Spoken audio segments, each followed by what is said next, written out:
नमस्ते, प्रणाम, सत श्री अकाल, आदाब, जय जिनेन्द्र, जय श्री राम। तो मित्रों, आप सब कैसे हो?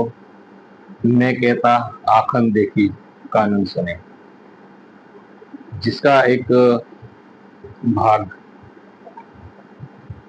हमने चलाया था।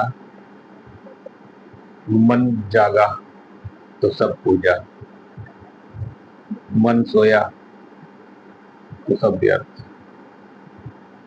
और आज 15 फरवरी, जो कि आपको पता होगा, महाशिवरात्रि का दिन है। तो आज के दिन आप मंदिरों में जाओगे तो मेरे कहने से पहले ये वीडियो आप तक पहुंचे, उससे पहले आपको स्पष्ट पता चल जाएगा कि जागा हुआ मन क्या है और सोया हुआ मन क्या है। तो आज मंदिरों में बड़े श्रद्धालु भीड़ उमड़ेगी, शिव के दर्शन करने जाया करेंगे शाम तक। तो ये एक अच्छी बात है मंदिर जाना, परंतु खट में भीतर जहां मन मंदिर है वहां कब जाएंगे? हम औरों की फिक्र करते हैं, अपनी फिक्र कब करेंगे? यही तो है जागा हुआ मन और सोए हुए मन के बीच का अंतर। जहां तक मैंने सुना है कि होश न हो,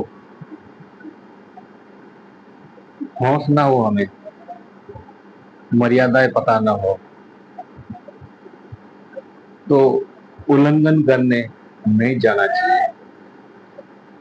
हुआ था एक बार ऐसा, हम यूं ही मार्केट गए हुए थे, पास में माता जी का मंदिर था, तो गए थे मार्केटिंग। और हुआ मन में कि चलो आए हैं इस तरफ तो माता जी के दर्शन करते चले। तो मंदिर में गए तो हाफ पेंट में था, गए दर्शन किए। तो वहां किसी को आपत्ति हुई तो उस वक्त उन्होंने कुछ नहीं कहा। मंदिर से बाहर निकले तो एक सज्जन मित्र आए और कहे कि आपकी उम्र के हिसाब से आपको पता होना चाहिए। उनका क्या हुआ? तो कहा कि आप देवी स्थान आए, मंदिर में आए, माता जी के मंदिर में, और एक क्या कपड़ा पहन के आए। तो मुझे लगा कि मैंने उल्लंघन किया, लेकिन जहां तक मैं सोचता हूँ कि मुझे सब पता नहीं था। मैं मेरा मानना है कि मन साफ है। कहते हैं ना, रविदास जी कहते हैं कि मन चंगा तो कटौती में गंगा। आपका मन साफ है तो सब साफ है, जैसी दृष्टि वैसे सृष्टि। तो मेरा मन तो साफ था, हम तो बस यूं ही गए थे मार्केटिंग में। तो मुझे नहीं पता था कि मंदिरों में ऐसे नियम है। हम तो बचपन में जाया करते थे, और आज भी हम मंदिर जाते, छोटे बच्चे साथ में होते, चड्डी पहनी होती है। तो क्या उल्लंघन हो गया? हुआ होगा, मुझे नहीं पता, पर मन साफ था। तो मैं तो माता जी के दर्शन करने गया था, पर उन्होंने कहा कि ये गलत है, आपको ऐसे नहीं आना चाहिए था। मैं ठीक, ख्याल रखेंगे। और मैंने क्षमा मांगी, और मुझे चीज ख्याल में आई कि क्षमा भी एक चीज है जो मन को शुद्ध करती है। तो हम सोए हुए मन की बात कर रहे हैं, तो आज के दिन, शिवरात्रि के दिन, मंदिरों में भीड़ होगी, धक्का मुक्की होगी, लाइन लगेगी, प्रसाद के नाम पर भांग पी जाएगी, और शाम तक जो है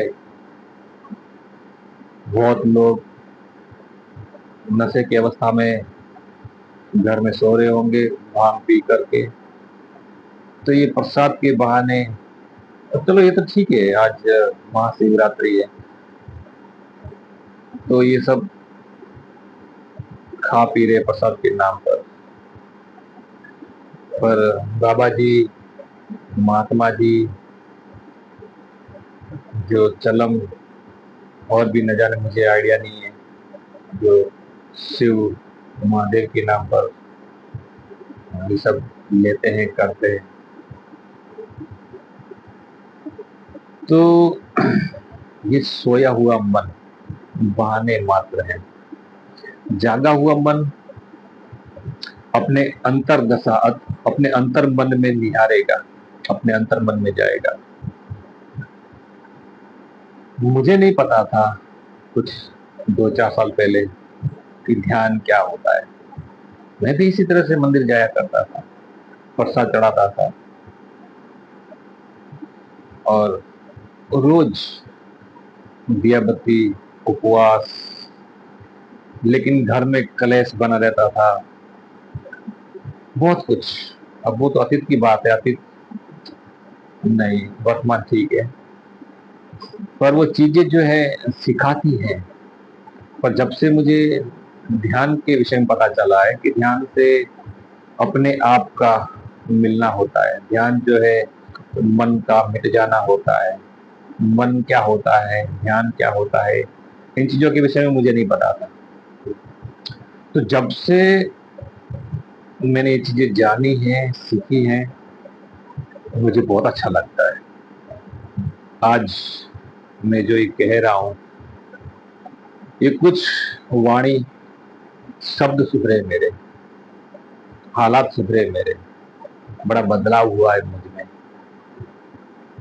तो मैं शिव को धन्यवाद देता हूँ कि मुझे कुछ जानने को मिला, मेरी जिंदगी में कुछ परिवर्तन हुए। अच्छा है कि परिवर्तन हो, और सबके जीवन में होना ही चाहिए। ध्यान जो करता है उसे तो पता ही होगा,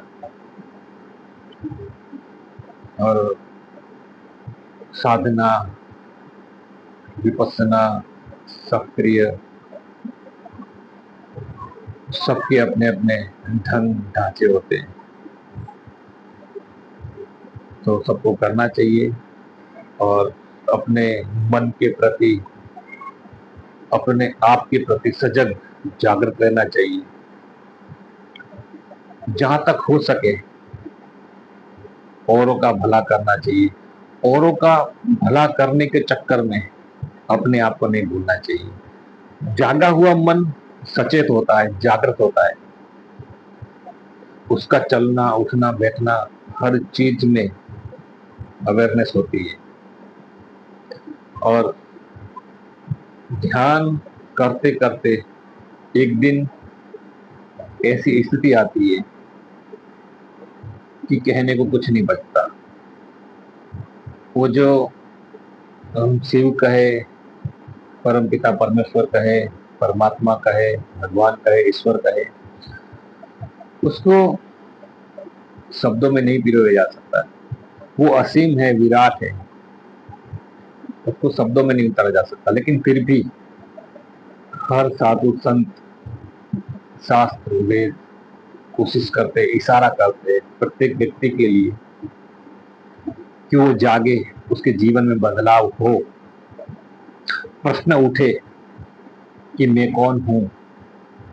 कब तक हम झूठे मैं को लेकर के चलते रहेंगे कि मैं, कब तक? अपने स्वयं को, अपने आप को कब जाने, और अपने आप को जाने बगैर सब बातें अधूरी। मैं पूरा गांव मुझे जानता है, मैं पूरे गांव को जानता हूं, परंतु मैं जब अपने आप को नहीं जानता, तो बाकी जो मैं पूरे गांव को जानता हूं, उस जानने में क्या सार है? मैं बाहर यार दोस्त और जहां बोल सकता हूं वहां बोलता हूं अच्छे से, और घर में आकर के लड़ाई झगड़े कलेश, तो फिर क्या जो बाहर जो चलन है मेरा वो सही है? कैसे हो सकता है सही? और आजकल वही तो हो रहा है।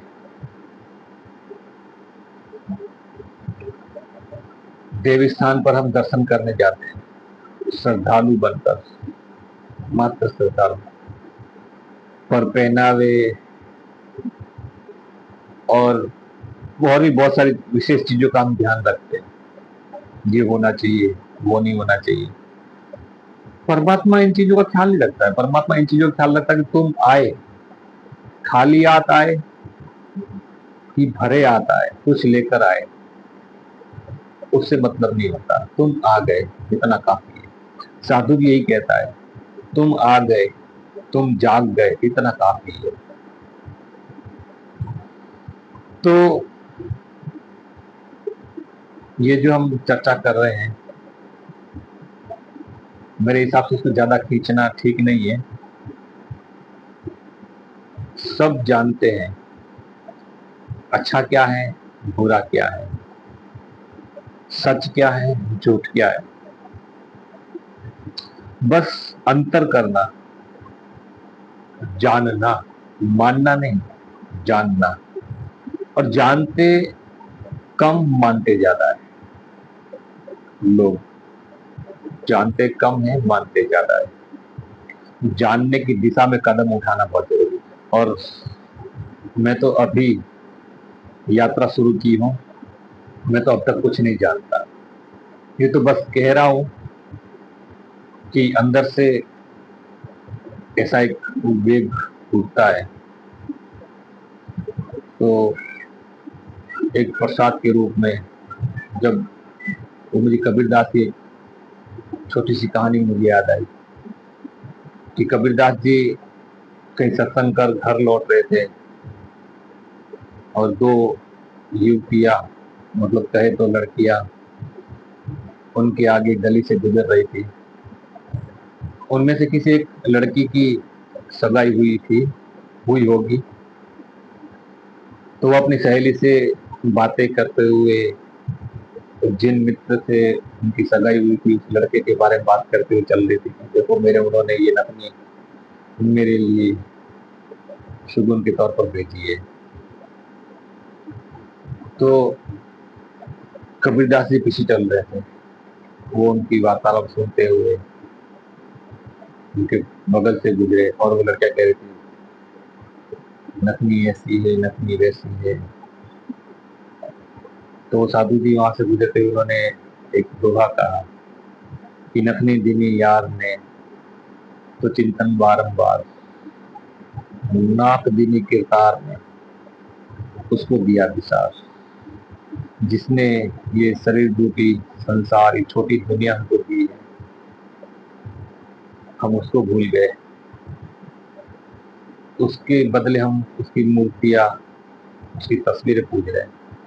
जिंदा मूर्ति हमारे घर में माँ बाप के रूप में, बहन के रूप में, भाई के रूप में, पत्नी के रूप में, बच्चों के रूप में, वहां हम झूठ बोल लेते हैं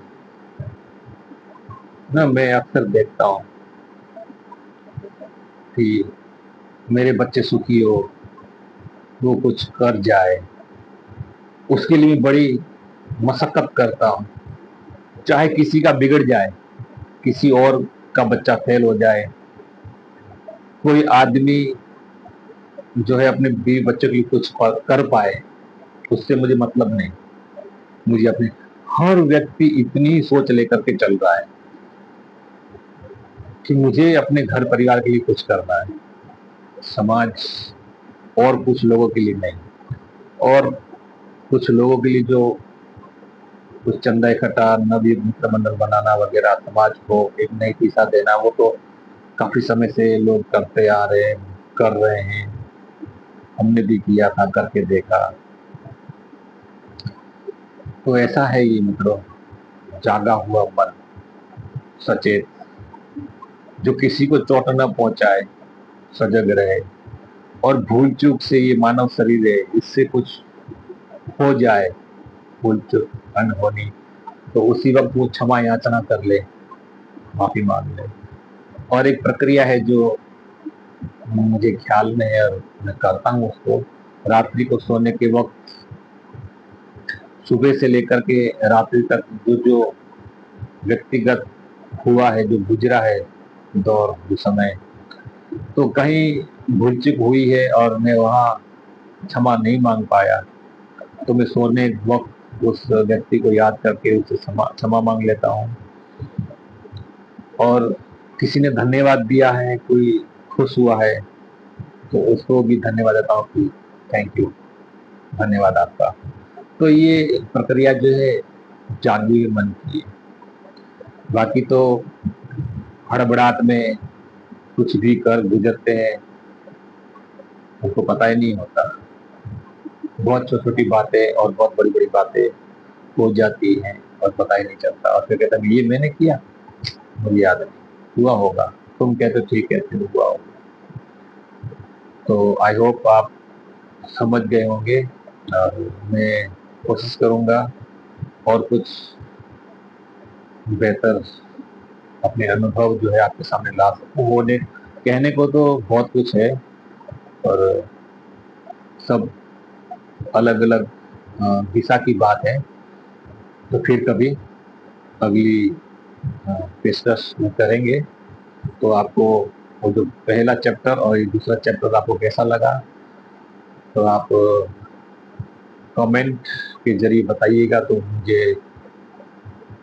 एक मैसेज मिलेगा आपके जरिए, आपके मैसेज के जरिए कि मुझे आगे क्या करना है, क्या बदलाव करना है। ये जो मेरा अभी नया नया चलन है, कितना अच्छा जा रहा है, कितना क्या बदलाव करने हैं, मुझे ठीक से नहीं पता है। क्योंकि मेरा कहना ऐसा है ना कि प्रत्येक बच्चा जो है ना, स्कूल पढ़ करके ही डिग्री तक पहुंचता है। तो कोई भी जो है व्यक्ति अपनी माँ की पेट से सीख के नहीं आता है। तो सबको एक नई दिशा लेनी चाहिए, कुछ सीखना चाहिए। वो मुझे आरजे कार्तिक साहब की बात, उनकी जो एक लाइन मुझे बहुत अच्छी लगती है, मैं अपने बच्चों के साथ भी शेयर करता हूँ। और उन्होंने कहा था कि कर दिखाओ कुछ ऐसा कि दुनिया करना चाहे आपके जैसा। तो धन्यवाद दोस्तों। अच्छा, अभी हम चलते हैं। आशा करता हूँ आप सहयोग करेंगे, लाइक करेंगे, सब्सक्राइब करेंगे और सपोर्ट करेंगे। धन्यवाद।